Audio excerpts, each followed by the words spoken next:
thing is, Onic, pinik pa rin nila. So there's something na nasa isip ni Venus na, sige, kunin mo pa rin yung Kajak, kunin ko pa rin yung Estes.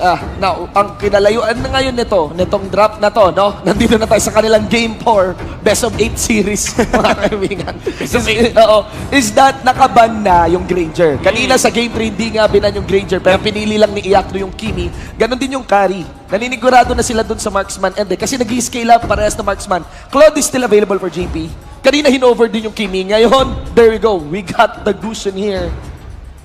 At go for a catch, no? Siguro kung makontrol man yung Esmeralda. Ewan ko baka pwede papalitan yung Gusion. Yeah, that's something that we have to look forward to kapag nakikita natin itong dalawang teams na to. Kasi ito yung dalawang teams na talagang pag inisip mo kung sino yung mga hero ang ginagamit nila. Esmeralda, Gusion. Yun yung nasa tatak nila. And now, Onic PH, nilock in na nila. That's gonna be the Gusion for Wise. I mean, kung titignan mo naman si Wise, magaling siya mag-Gusion. Hindi siya yung, okay, dito nag-Gusion. Like sa series nga sa regular season, nakikita natin siya paano mag-Gusion. On par siya sa level ng mga top Gusion player. It's just that hindi pa siya masyadong like these players sa Onic, they're new basically. Hindi sila masyadong they just pop up out of nowhere, right? But then here on Sunsparks, yun nga, tinatanggalan nila ng mage. Pwedeng si KelVJ ulit mag-Lunox or si JP, it's up to them. Pwede sa'yo, baliktad eh. Yeah, pwedeng baliktad. Mind games din. But then Onic, they can have that Claude, they want. Nanunundot nga sila. Ang tinataya nila, ganito, nag-Kimi Lunox kasi hindi naman pwede maglulita yan. Sobrang kukulangin sa damage yung Onic. I was thinking na Onic, magli-Leomord sana sa dulo. Pero here we go, finally, lumabas na rin. Baka lang. Yung tingin yun, no? Baka lang. May nag-over lang, pero ewan natin gaano ba talaga kapulido yun kung kunin man ang Hellkite. Di supposed to be a fighter. Ang risky lang talaga na kuning Lolita to, although it makes sense against the Kimi tsaka Lunox. So they went for something safer. Very safe na lang. Tams. Nalaki na nila for Onic PH. Now the draft is already set, ladies and gentlemen. This is gonna be your first match ngayon. Ito yung pinakamadagong part, Grand Finals to. What is gonna be your prediction? I will start with you, Yasu. Prediction with the outcome of the match. Medyo mahirap mag-predict dito. Kasi, well, I will go for Sunsparks dito. Grabe yung inisip mo dun Hindi, kasi hindi ko matansya in the draft. Pero if Sunsparks na ma-pull off nila yung Kimi and Lunox, kasi this hero for me, napaka-needy ng attention. So, I think pwede silang magsama habang nagro-rotate kasi I've seen Lunox and Kimi na magkasama lang. So, kung ma-pull off nila yon, makakuha sila ng pick as well as objective, Sunsparks, magiging kanila tong game na to. Shinbu. Sunsparks hurts a lot. Lunox, Kimi, there's a natural user pang counter doon sa Estes kanina ng Necklace of Durage, which is the Kaja. I would vote for Sunsparks. Doggy. I mean, sa akin, kasi pagka nag-pick ka ng Kimi, kailangan ma-secure yung Gusion. But they didn't secure the Gusion, so naka-Gusion ng Onic. Which is pretty logic naman. Pagdating sa rank game, at least kailangan mo yun. Like, so, dito Onic ako kasi drafting, I really like the draft ng Onic, like to be honest. So, and by the way, pinik nila yung Kimi after the Gusion Ako personally, I would believe on the Gusion of Wise. Idol na idol ko si Wise. Walang ka-bias. Idol na idol ko si Wise. So I would go for Onic. So Onic, Sunsparks, and Onic for Doggy. That is gonna be your panel prediction. Pero syempre, lalaroin pa rin ng mga players natin yan. And yan, ang ihahatid na kwento sa atin ng mga shoutcasters. Wolfen Battles, kamusta naman dyan? It's time for the main event! Mga kaibigan, Sunsparks versus Onic, game number 1 ng best of 5 natin. Kami, yung mga magiging unang shoutcasters nyo. My name is Wolf, kasama si Butters. We will be talking about this game number 1. In a very important fashion, sinabi nila ng ating mga panelists na may sariling kontra per team. Yes, nakuha nga yung Kimi and yung Lunox dito, pero may sagot naman. Yung top natin sa Onic PH. Actually, ito na, nakita natin ng Sunsparks, si Fuzaken, mag-auto lang Kaja Renzo sa off-lane na export JP on the Lunox, Raflesha, on this Akai at KLVJ. Kimi. Okay. Mukhang may teka lang, nawala yung sa Onic PH pero easy na tayo dyan. Nagkakaroon tayo ng mga onting invade dito. They're just cutting the waves. Yun lang talaga yung plano ng mga teams dito. Alam ng mga teams kung gaano ka-importante sa bawat isa ang kanilang mga ginagawang rotation. So what they do is, they try to break the rotation ng kalaban nila. In a very interesting manner, ginawa dito yung isang greedy na rotation mula sa Sunsparks. I like it a lot. 2-1-2 yung nangyari. Isa lang yung nasa gitna, which is the export. Tapos yung ibang mga cores dito ng Sunsparks nag-invade in other parts of the map. Ayaw nilang ma-pressure dito nung Grok Esme or nung Grok Estes plus Dagution sa mid. So para medyo nag-dodge sila ng konti Yes. doon kaya Butters. And at the same time, looking at the crab, nakuha na dito ng Sunsparks yung dapat sa Onic PH. But right now, Onic PH aiming to go for that bottom crab na kinukuha na nila ngayon, and wala na ata magiging sagot dyan yung team ng Sunsparks. KLVJ went for the Mage Killer emblem pa rin naman na alam natin na standard na picks na ngayon. But I think someone in the panel mentioned na kailangan mag-early agad makuha yung objectives if you have this Mage Killer kasi mabilis nga siyang mag-fall off into the late game. So far, Sunsparks, alam natin na sila yung klase ng team na mag-group up at kukuha ng objectives after objectives, and we can expect them to do such thing. Onic PH is gonna be up to them kung paano nila kukontrahin yung ganong playstyle ng Sunsparks. Okay, so right now, Yakno, Turtle they're still trying resurrecting to get soon. their level 4. Kung titignan natin yung XP economy for both teams dito, KLVJ and Wise is at level 5. May level 4 na din si Regio, may level 4 na si JP. While yung iba sa side ng Onic, medyo nag-struggle kunin yung kanilang mga ultimates. 5 lang si Wise, halos lahat dito level 3, maliban kay Dilar na pumasok na din sa level 4 rin. There's a little bit of XP advantage kasi na makukuha ng Sunsparks out of their initial rotation. At dahil dyan, may ticket pa sila papunta dito sa may turtle at makukuha ngayon nito ni Lunox from Sunsparks. Medyo may nakita sila. Pusa rin jump in actually, pero nakatakas yung dalawang members ng Onic PH as they will get away. Okay. Roughly siya, they're just trying to spot out. Ito yung maganda sa Sunsparks eh. Sinabi nito ni Doggy nung isang panel niya, magaling sila kumuha ng vision. Hindi sila takot na pumasok sa isang gubat o sa isang brush para sipatin lang kung sino man yung nandun. But right now, we are seeing a duel happen. There's a level 4 versus a level 5. There's a level 5 versus a level 5. And fire missiles will be thrown out. Sinusunog-sunog ng onte. Dilar siya ang talagang mapapaalis doon. That is the matchup between si Xborg and si Tams. Always natatalo talaga si Tams. Just because of the pure damage nga naman na meron ang isang export, pero yung top lane, napakabilis na na-push dito ng Sunsparks. Bottom, pinapressure dito ng Dilar. Already, walang Viraga armor dito. Ngayon, si Regio kailangan ng tumakbo mula kay Dilar as the Contract Inferno also burned out. Pero kailangan niya mag-ingat dahil nandito na nga si Wise. Ito na mga first blood. Mukhang ito na nga yata. Medyo survive, but there is gonna be the kill. Flesha though. Nag-arrival naman pala. Dumating na dito pero wala pa siyang damage. So say that, napatay pa rin nila. Dito naman sa may batang kita, 3 versus 2 na at ligtas si KLVJ. Not for long, dahil tinamaan siya ng Guardian's Barrier. Now JP naman ang target ng Onic PH. At nakatatlo ang Onic sa clash na yon. Dikit na dikit ang laban. Ayaw magpalabang ng bawat isa. Onic PH dito. Getting the best out of that skirmish. Actually, dalawang skirmish yung nangyari. Here comes Raplisha with the stun. Could be it. Last Insanity. Last Insanity! It will take down Dilar! Humahabol ba sila dito kay Estes? Pero bibitawan na nila as hindi nila alam kung nasaan yung ibang tao sa side ng Onic PH. Pares tayo ng kill score, Kuya Butters. Pero ang nakikita natin Sparks, dahil meron nga sila nakuwang Torre. Onic PH, pwede silang magdepensa dito. And actually, kailangan nilang magdepensa because yung Sunsparks, they will slowly take their advantage out of these turrets. Regio, on the other hand, just pushing out the lanes. Hindi ganun kabilis mag-push ang isang Export. But still, he Falling has Star enough Moon. weight there. And the Falling Star Moon will be there. JP dito sinusubukan tumakbo. Ginamit pang dash yung Chaos Darkening niya. And that is going to be the kill. Sunsparks dito. Will they contest the turtle? Ito yung pangalawang turtle if I'm not This mistaken. is the second turtle indeed at makukuha yata yan ng Onic PH dahil na-eliminate na nila yung Lunox factor dito and there's no way for Sunsparks to contest that even. So, Onic PH definitely nasa kanila na ngayon ang ating kalamangan. Now, this is a best of 5. Sunsparks and Onic, kailangan natin alalahanin na nag-meet pa lang sila in terms of BO3. Oo, ibang factor kasi pag May mga best of 5 factor yan series na talaga. Kung sino mas madaming baon na strategy dito, he is the one or that is the team na lalamang kapag dumating tong game na to, pumunta to in the long run. Ooh. And may Calamity Reaper na ngayon si Gusion, 5 minutes 31 seconds in. On top of the Pillager Axe, kung meron ka mystery shop, hindi ganun kabilis yun considerably. So Sunsparks, yung kanilang mid-lane matchup dito kay JP, kahit 2 deaths na si JP, parang medyo nandun pa rin siya. Parang hindi pa siya iwan. Kumbaga, nitong ating kita mo naman, Greed taking 50% damage out of just 2 skills mula dun sa export.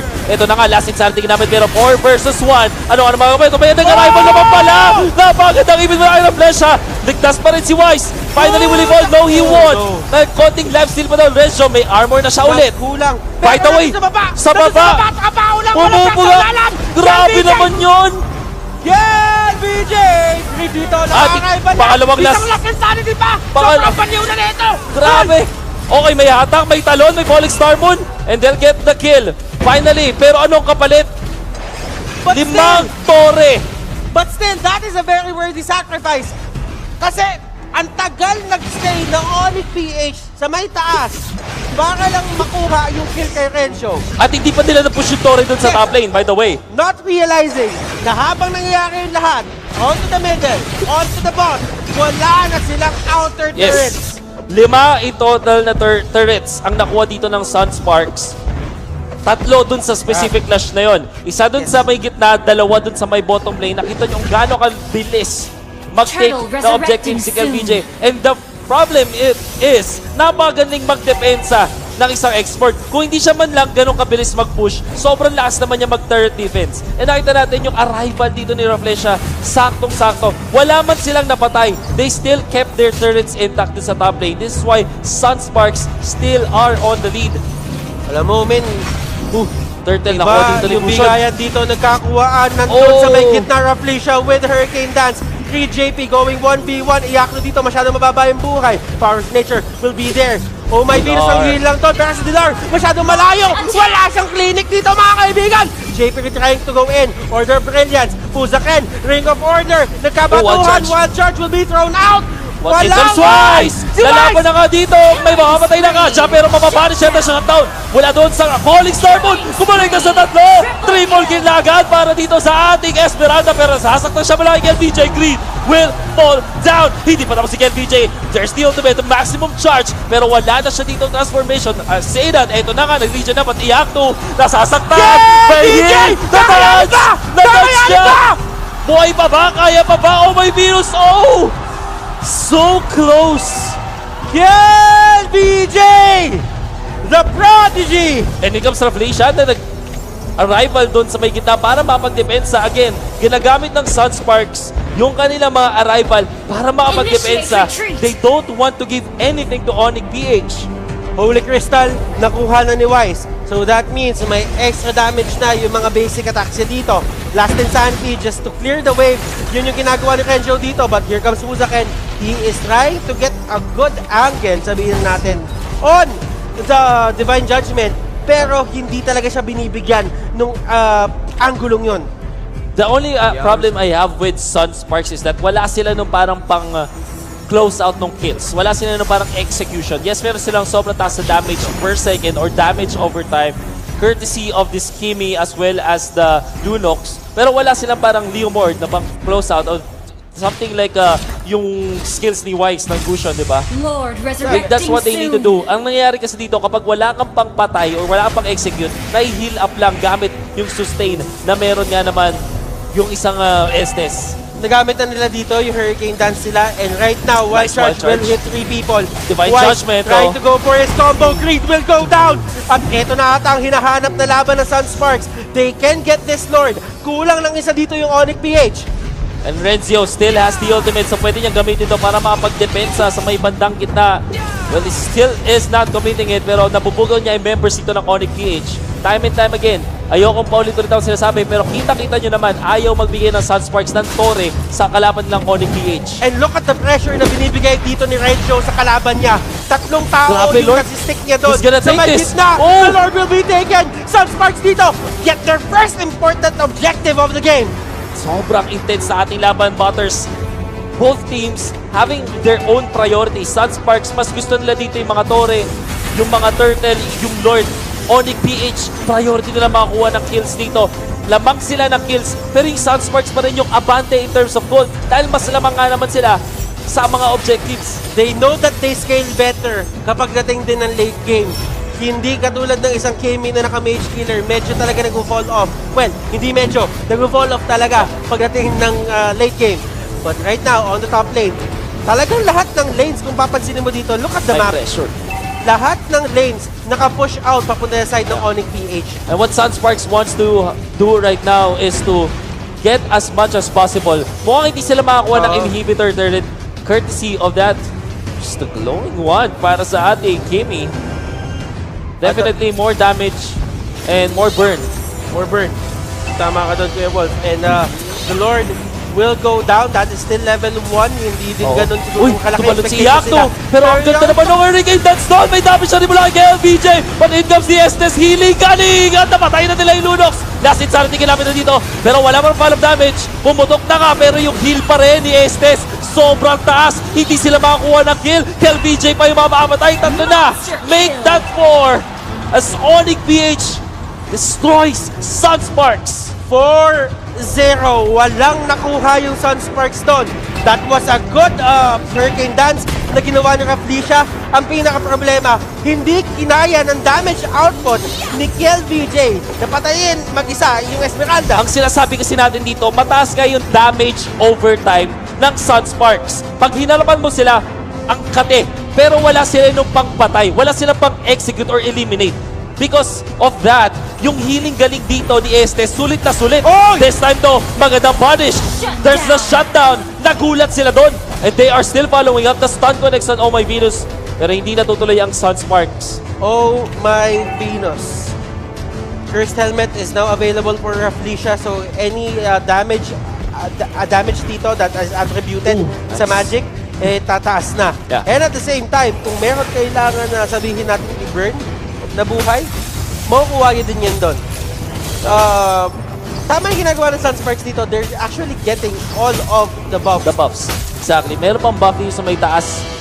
And they think that they really want to deny this against Onic. Gusion na walang buff ay sobrang lungkot. At speaking of the Gusion, where is he? Nakatakas naman. Gamit ang incandescence. Almost falling. But they are denied. Dinideny lang talaga nila. Yun yung yun yung pinaka hinahabol ng Sunsparks dito. Yung timing. Timing is everything for a Kimi lineup. Onic PH on the other hand, gusto lang talaga nila i-take down yung Kimi para dumating sa point na sobrang tagal natin, hindi sila makapag-push. Mananalo na sila doon from that point. So far, may depensa dun sa may top lane gamit yung export sa may bandang gitna mo. Kung may pinapwersa dito ang Onic PH. Greed is on the front as he comes Wise. Nagpakita. Honey lang dito, Iakto dun sa may bottom lane to kind of shove the lane up. Wala din gusto talaga mag-commit eh. Kung iisipin mo, takot din sila dito kasi both teams, once may matalunan yung Esmeralda, that is going to be good. Once na may mahuli si Busaken, maganda din yon. So they really have to be careful and find an opening. Find that certain opening na pwede nilang gamitin sa kalaban nila. Wise going in. Busaken dito, nag-dash in na. Pero Nice dodge on the one charge, pero in comes the falling star, pero may ult content dito si Ravlesha. Wala nga lang naipit doon. Actually, mamamatayan pa dito sa Sunsparks. In comes the arrival. Ito na si Ravlesha, pero napatay na yung Lunox dito. Ito sa last insanity. It's gonna be a kill. Finally, the shutdown on the Gusion. Sasaktan na rin dito mga members ng Onic PH, pero lamang pa rin sa tao ang Sunsparks. There could still be pressure from Onic PH, especially because yung Thams nandito lang sa gitna. Arrival ginagamit, pero that's weird. Hindi niya na-target yung Torre. Kaya hindi naging invulnerable. that could have been time wasted for the side of Onic PH. But, ang nangyari, nagsayang ng spell dito. Oo. Yung team ng Sunsparks. Onic PH, they're looking very good. Hindi sila dito. Kumbaga, kontrolado nila yung game. You just have to look out for Fuzaken and Raplisha. Tatandaan natin na kapag ka-behind tong team na to, yun yung dalawang gumagawa. Regio with the last insanity, sumabog, walang tinamaan. And Fuzaken will just back out. Ginamit na rin ni Region para makapag-mamba out mula sa kanyang mga kalaban. It's the Beast Killer, I think, mula dito sa ating Gusion. Finally, kinumplete na nga niya yun. And you can really feel right now that Onic PH still, sila na yung nakakalamang sa ating laban. Ramdam natin ngayon na sila na ngayon nasa advantage. Sila na yung nagko-control ng pace ng ating laro. Pero ito na yung second most important Lord. But there is gonna be the time's journey on to green. Pero may watch out naman yung tatlo dito. Where's the Polystar mo? Hindi pa rin ginagamit. Brilliance as well as the last insanity ginamit na. Pero wala pa rin mapatay mula sa Onic Cage. Tumalo na nga members dito ng Onic. Napatay nila yung export. Sinunod na rin yung Kaja. Dalawa na ang kanilang napatumba. Wise, hinabol sila ng Fleisha. This could be the third one and it will be JP na bad spot. Nakita na ka dito na slow pa. And mamamatay. Apat ang napatumba. naipit! Si BJ naipit! Hindi siya makatakbo! Blade Armor. Green! Kung dumating na dito mga kaibigan, BJ binabaki pa rin si Iyakno dito umiiyak habang tumatakbo. Pero hinahamol pa rin niya! Pero doon sa may base! Doon sa may base! Onic PH! They'll secure game number 1.